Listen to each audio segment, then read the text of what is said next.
à toutes et à tous, c'est Antoine alias Alubis pour une nouvelle vidéo actu, conf de presse, mercato. On va parler aussi du bilan financier 2024 du RC Lens, très intéressant.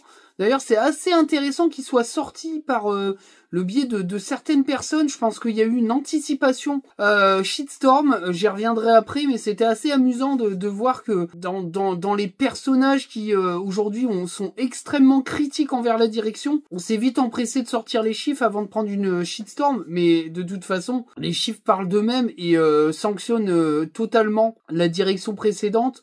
Et surtout, justifie les décisions qui ont été prises cet été. J'y reviendrai parce qu'on m'a posé pas mal de questions là-dessus.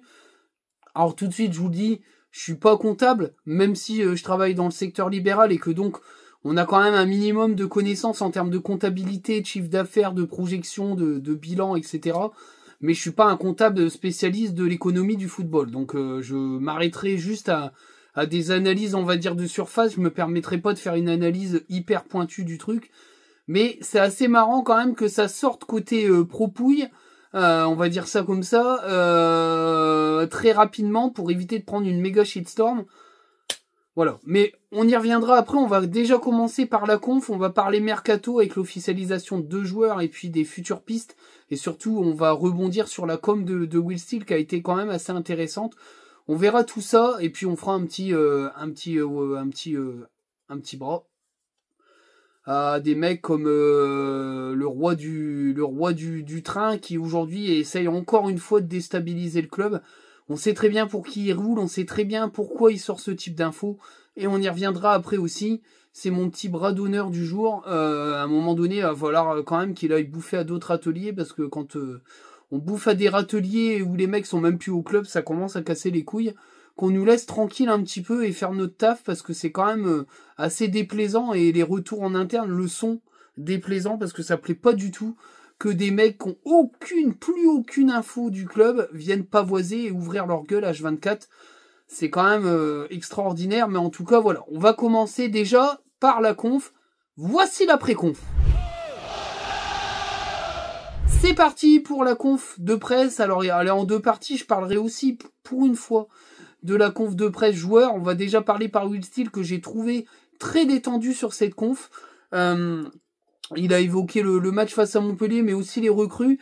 Alors, j'ai été assez surpris de voir des phrases sorties de leur contexte qui présageaient d'une espèce de scission, de tension entre Will Steele et la direction. Faut vraiment être malhonnête intellectuellement, mais je pense que les personnes le sont. Pour sortir une phrase de son contexte et faire en sorte que cette phrase soit signe d'une tension, c'est absolument pas le cas. Will Steele, moi je l'ai trouvé détendu dans la conf, assez satisfait des recrues, rassuré d'avoir un ailier. Bien sûr, il a été clair, les recrues sont de jeunes prospects, mais en même temps, ce plan de recrutement lui a été signifié dès le départ, dès sa signature, qu'on retournerait sur un système de recrutement qui était un peu gisolfien, et je pense qu'il n'est pas surpris du tout.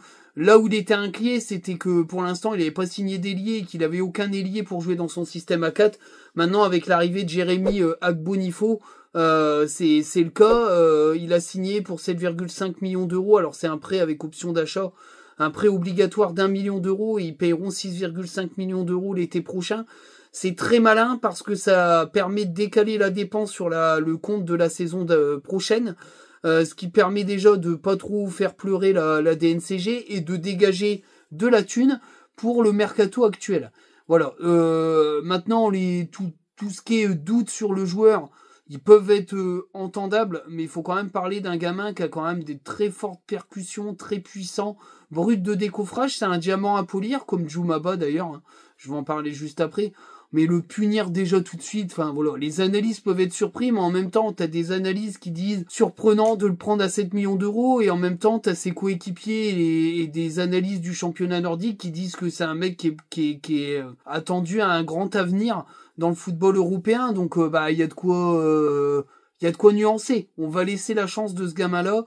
Le prix est élevé, je l'avais dit, c'est un gros pari à 7 millions d'euros, c'est très cher, enfin même 7,5 millions d'euros du coup en tout, c'est très cher, mais en tout cas voilà, c'est un pari qui vaut le coup d'être tenté. On verra bien ce que ça va donner sur le terrain, mais ça reste un diamant à polir et il faudra attendre une marge de progression de ce jeune joueur. De l'autre côté, l'officialisation de Djoumaba, qui signe donc prêté 6 mois avec une option de renouvellement d'1 an, 6 qualifications européennes, c'est plutôt intelligent. Défenseur très massif, très puissant, il a vraiment impressionné à l'entraînement et visuellement. Pour les retours que j'en ai, c'est un beau bébé et il a une capacité de percussion balle au pied qui rappelle un peu Kevin Danso. Donc ces deux joueurs-là sont arrivés officiellement, il en a parlé en conf et il avait l'air d'être satisfait. Pour le reste, il a ouvert la voie au mercato, c'est-à-dire qu'il savait que le mercato allait bouger dans le sens des départs et des arrivées, il l'a clairement dit. Donc il y aura d'autres départs et il y aura des arrivées. Kevin Danso, s'il part, alors il y a 2 destinations, c'est-à-dire West Ham, non pas West Ham, Wolverhampton, je crois, les Vols, et Rennes, mais Lens veulent 25-30 millions d'euros, alors c'est plus 28 millions d'euros d'après les retours que j'en ai, pour le laisser partir, chose que pour l'instant n'existe pas, même si les Vols pourraient faire une proposition. Maintenant, il parle de tentative. Alors ça c'est hors mercato, enfin c'est mercato, c'est hors conf. J'en parlerai peut-être dans la vidéo, dans la partie mercato. Je vais laisser ça de côté, mais en tout cas, si Kevin Danso est partant, il est d'ores et déjà possible de le remplacer soit par des jeunes, même si le prêt de ça c'est pareil, j'en parlerai au niveau mercato, si le prêt de Gagnou est fait soit par un jeune, soit par une arrivée mercato, Jalen Mitchell étant la source prioritaire de ce remplacement. Les contacts ont été noués et sont maintenus. Je pense que si Danso s'en va, Jalen Mitchell arrivera. Voilà un peu, il a parlé d'un ailier ou d'un attaquant, mais pas les deux. Il a été assez clair, il n'espère pas avoir les deux. Je pense qu'on est sur un joueur capable de jouer et attaquant et ailier. J'en reparlerai un peu dans la partie mercato également, parce que là je veux vraiment rester un peu sur la partie conf. Le reste, il sait très bien qu'il affronte une équipe en forme de Montpellier, qui a gagné ses 2 derniers matchs, dont un contre Monaco, et puis l'autre face à Toulouse. C'est pas anodin, c'est une équipe qui revient, qui a un sursaut. À nous de les calmer, même si c'est là-bas chez eux. On a les capacités d'être solides à l'extérieur. On est une équipe qui voyage plutôt bien. Mais voilà, il faudra être méfiant du jeu des Montpelliérains qui reviennent un peu d'entre les morts. Maintenant, il n'a pas été plus loin dans l'analyse, il a parlé beaucoup mercato, mais je trouve que il a plutôt bien géré sa com et que au final, c'est plutôt un Will Steele détendu, peut-être soulagé de ce qui est en train de se passer en interne au niveau recrutement.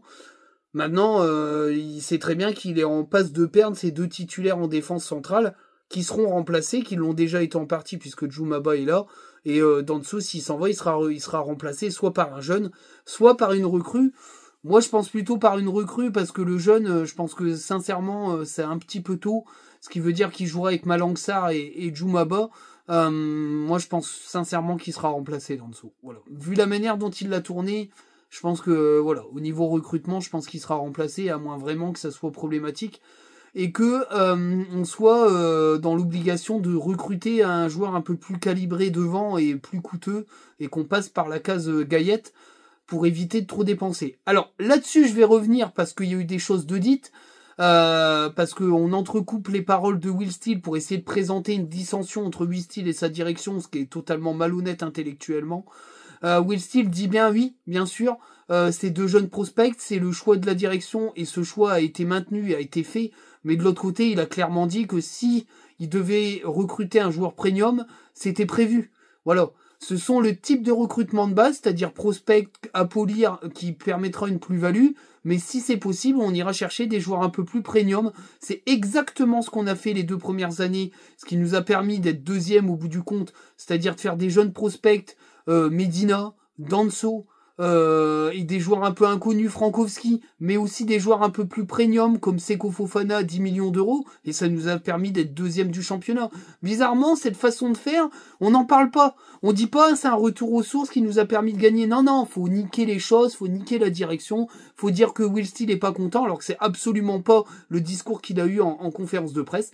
C'est de la malhonnêteté d'intellectuels, de gens aigris, qui ont été poussés vers la sortie au niveau accréditation ou alors rapport avec le club.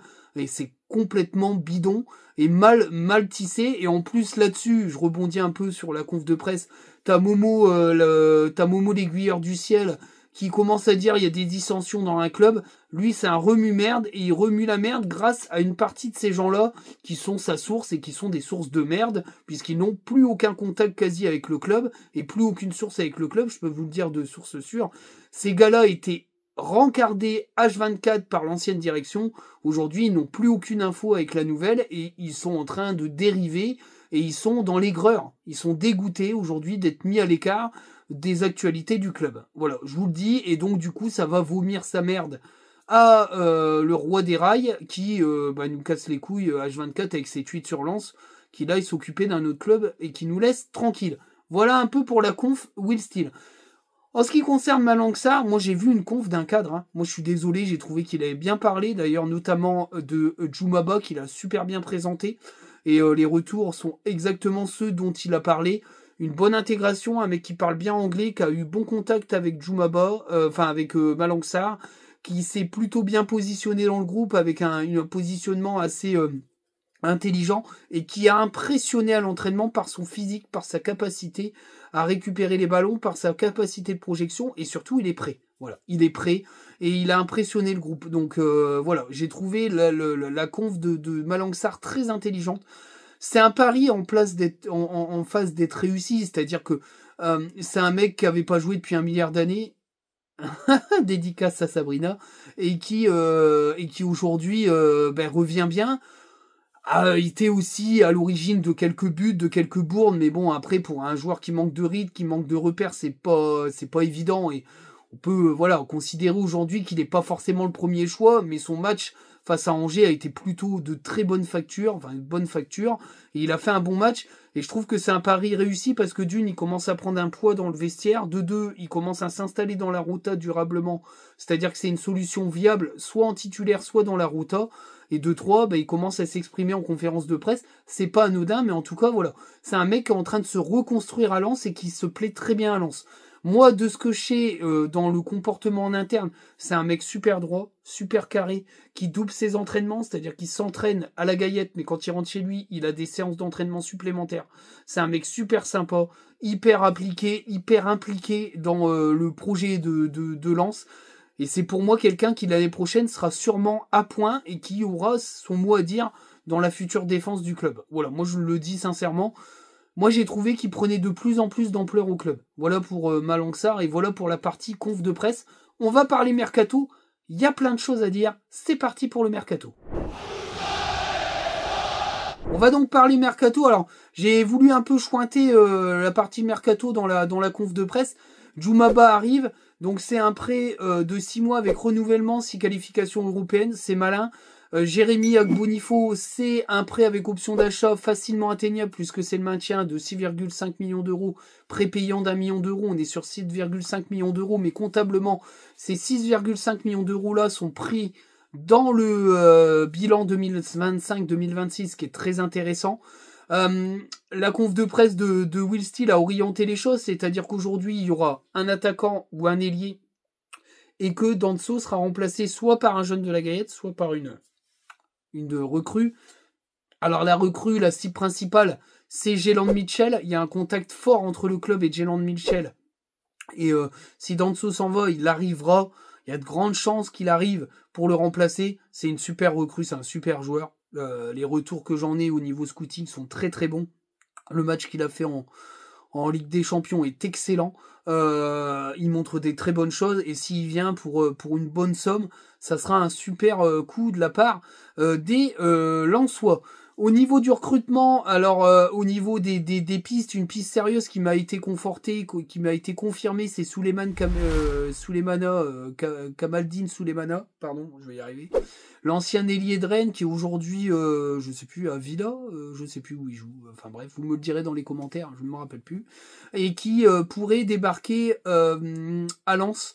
Alors Lens essaye de pousser pour un prêt à la Jérémy Agbonifo, c'est-à-dire un prêt avec option d'achat payable l'année prochaine. Je pense qu'ils veulent décaler un peu les paiements pour laisser un peu de trésorerie pour pouvoir continuer à recruter, mais le club anglais n'est pas trop chaud. Donc pour l'instant, c'est en cours de discussion, mais le joueur souhaite baisser son salaire pour arriver à Lens. C'est une très bonne chose. Ailier hyper percutant, très rapide, qui a mis la misère à Lenny Yoro, faut quand même le dire, c'est pas donné à tout le monde. Lenny Yoro, c'est quand même un très gros défenseur. La finition, c'est toujours compliqué, mais ça, c'est quelque chose qu'on connaît à Lens, mais c'est perfectible, ça se bosse. Mais en tout cas, c'est une très très bonne idée. C'est exactement ce que veut Will Steele. Des ailiers percutants et voilà, qui provoquent des émotions, quoi, fournisseurs d'émotions. Donc voilà pour Souleymana, pardon, je vais y arriver. Je suis en train de fusionner son prénom et son nom, c'est un peu compliqué, mais on va y arriver. Kamaldeen Souleymana, qui est donc une piste sérieuse du Racing Club de Lens. Autre piste qui a été balancé un peu par l'expat, hein, ceux qui connaissent sur Twitter, parce qu'il a quand même des bons petits rencardages, c'est Ivan Usek qui joue au Feyenoord. Alors c'est un joueur qui est un peu barré au niveau concurrence et qui cherche du temps de jeu. Il est dans les petits papiers lensois parce que c'est pas forcément une grosse affaire niveau thune, mais c'est un joueur qui est surveillé par pas mal de clubs. Le projet lensois pourrait l'intéresser, c'est pareil, c'est un ailier assez créatif, très très bon au niveau finition, qui aujourd'hui est assez barré au Feyenoord parce qu'il y a ce qu'il faut. Donc voilà, c'est une piste qui commence à naître au côté lensois. Autre piste, bien sûr, Ivanovic, hein, de la Saint-Gilloise. Alors moi, de ce que je sais, c'est que voilà, le club ne lâche pas cette piste-là. Bien sûr, il faut comprendre que certaines pistes sont un peu laissées en suspens et peut-être reconduites à la saison prochaine. On verra un peu l'évolution, qui va partir au niveau des joueurs, s'il y a des extras communautaires ou pas. Mais en tout cas, Kevin Dodage. Alors, Bulatovic, c'est un peu compliqué parce que Bulatovic, ça dépendra de qui va partir au milieu de terrain. On verra bien à ce moment-là. Mais en tout cas, tout ça, c'est en suspens. Mais ça reste quand même des pistes sérieuses pour le prochain mercato. Il y a un accord entre le joueur et le club. Maintenant, un accord entre le club et le club propriétaire du joueur, c'est une autre chose. Mais surtout, c'est dépendant des départs. Il y aura des départs, il l'a dit Will Steele, elle a parlé des départs dans les deux sens, des arrivées et des départs, ce qui veut dire que ce mercato va s'agiter jusqu'à vendredi, mais en tout cas voilà, au niveau ailier, on est sur le recrutement d'un deuxième ailier pour pouvoir avoir des ailiers à droite et à gauche sur son 4-4-2, je pense que c'est clair, net et précis.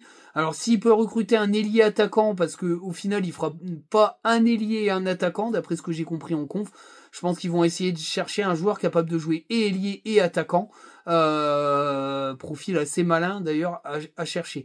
Voilà. Mais en tout cas, il faut bien comprendre que la Will Steele est assez aligné sur le système mercato et il sait très bien que l'année prochaine, il y aura sûrement un recrutement à la Seco, c'est-à-dire un joueur un peu premium. Le reste, c'est du prospect et il fera avec et ça lui plaît.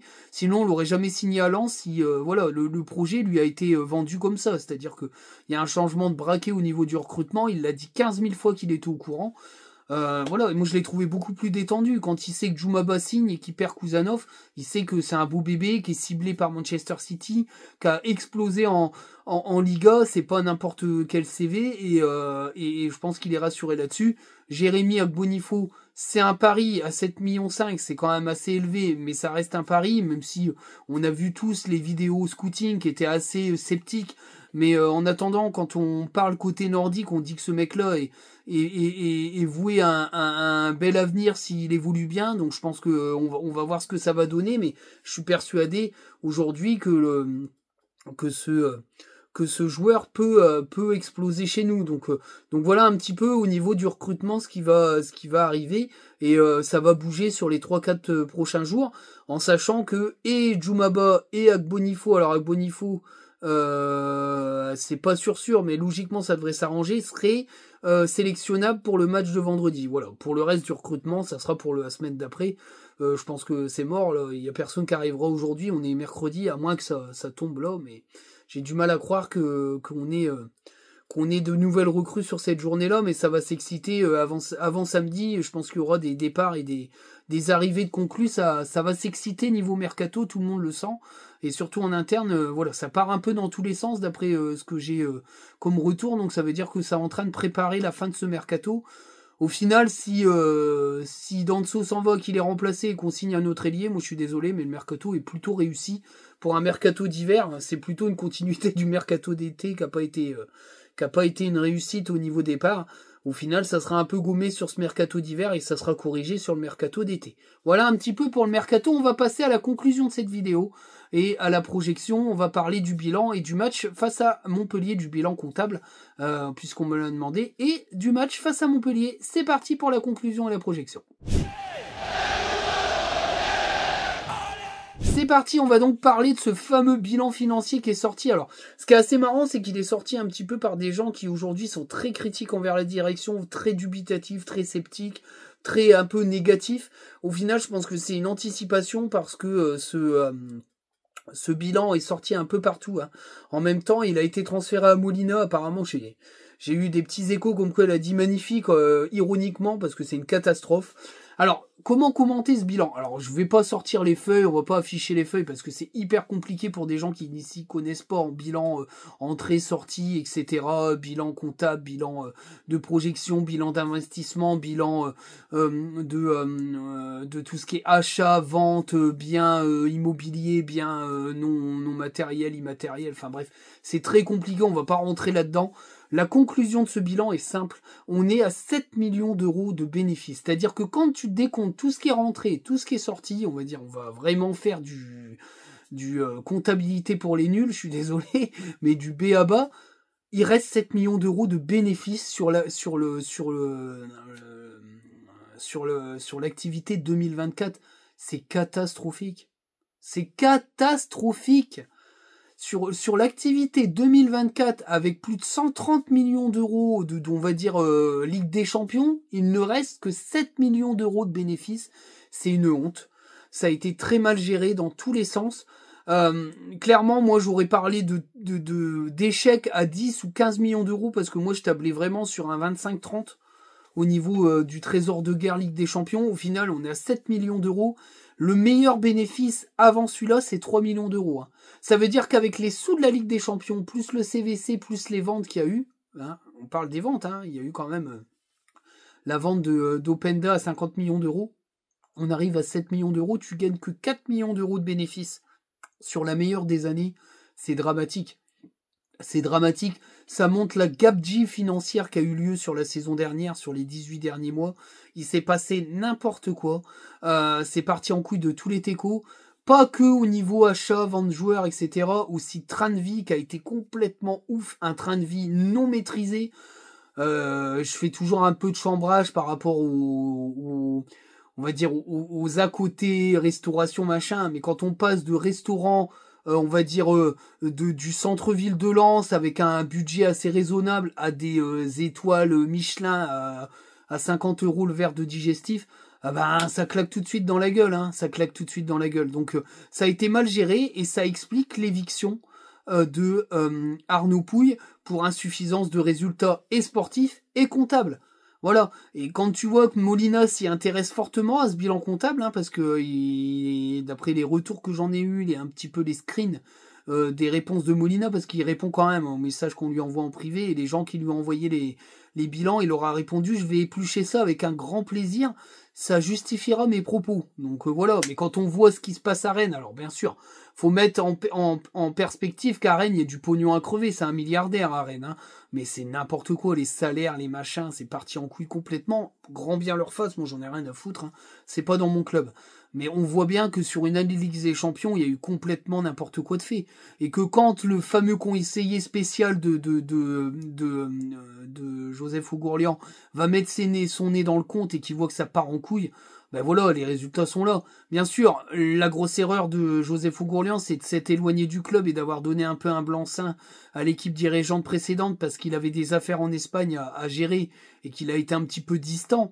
Mais clairement, c'est une énorme erreur. Et c'est pour ça aussi qu'il veut pas garder le club, parce qu'il se rend compte qu'il faut qu'il soit présent H24 au club, ou au moins très très présent au club, et qu'il peut pas se permettre avec ses nombreuses affaires, hein, quand on est patron d'une boîte d'investissement agressive, d'un fonds d'investissement agressif, on peut pas se permettre d'être tout le temps au chevet d'un club de foot.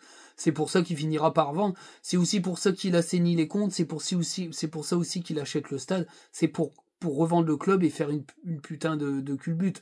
Voilà, faut clairement le dire. Mais on verra à qui il vend. c'est une autre histoire, on verra ça plus tard. Mais en tout cas, voilà un petit peu, mais c'est dramatique de se dire que t'as gagné que 3 millions de plus que ta meilleure année, ou alors où tu galères, alors que t'as joué la Ligue des Champions, t'as touché le pactole CVC Ligue des Champions, c'est catastrophique, c'est une très mauvaise gestion, et ça mérite de se faire virer. Voilà.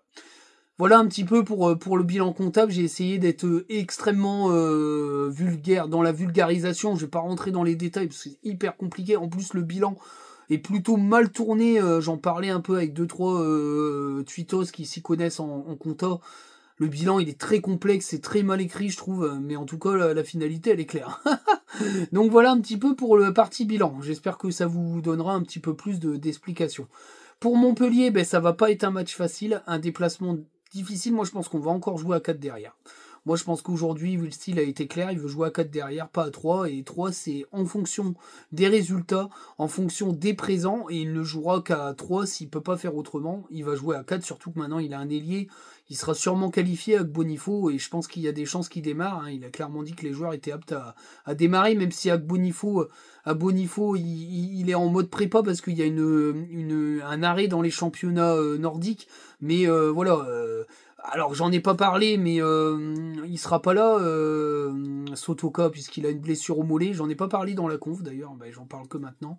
Sotoka, blessure au mollet, pas présent pour le match prochain, ce qui veut dire qu'il y a de très grandes chances qu'Agbonifo soit titulaire à ce poste-là. Il y a personne d'autre à droite, à moins qu'il joue autrement et qu'il mette Aguilar ou Gradit en latéral droit et puis faire monter Frankowski en ailier droit, pourquoi pas, ça peut être une solution.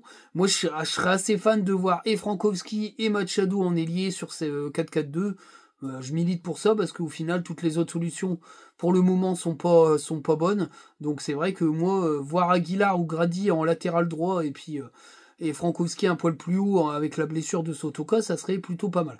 Je pense qu'au niveau du capitana, ça sera Thomasson, il sera titulaire. Est-ce que ça sera avec Diouf ou Enea? On verra bien selon l'état du genou de Diouf. Et puis on verra si Danso sera parti ou pas. En attendant, ça sera 28 millions d'euros ou rien. Donc on verra bien si les équipes montent au créneau. Alors apparemment, West Ham, si je dis pas de conneries, serait très intéressé par Danso, mais voilà. Est-ce qu'ils vont pas nous mettre un joueur dans la balance? Apparemment, Rennes aurait voulu mettre Christopher Wu dans la balance. À suivre, on verra bien. Certains sautent de joie. Enfin, moi, je trouve que Wu, depuis qu'il est à Rennes, c'est pas non plus extraordinaire. Je trouve qu'il a pas trop passé un cap. Après, il y a le fameux Barry de West Ham qui est prêté en Ligue 1, je crois, si je dis pas de conneries, qui pourrait rentrer, pourquoi pas, dans le deal pour faire venir Danso. Si au moindre coût on peut récupérer un joueur gratuit, juste un salaire à payer et pas de transfert, et puis qu'on vende un peu moins cher Danso, au final on sera peut-être gagnant, on verra bien, mais en tout cas voilà. Voilà un petit peu pour cette vidéo, j'espère qu'elle vous plaira. On n'hésite pas, la cloche, on s'abonne, on partage. Les liens sont dans la description. À très bientôt pour une nouvelle vidéo. S'il y a de l'évolution, je ferai un petit short. Pour l'instant, je pense pas que ça va bouger, à moins que ça s'excite d'un coup. Mais voilà, ça va s'énerver jusqu'à samedi. Je pense qu'on va voir pas mal de mouvements niveau mercato. Sur ce, à très bientôt. Ciao les amis.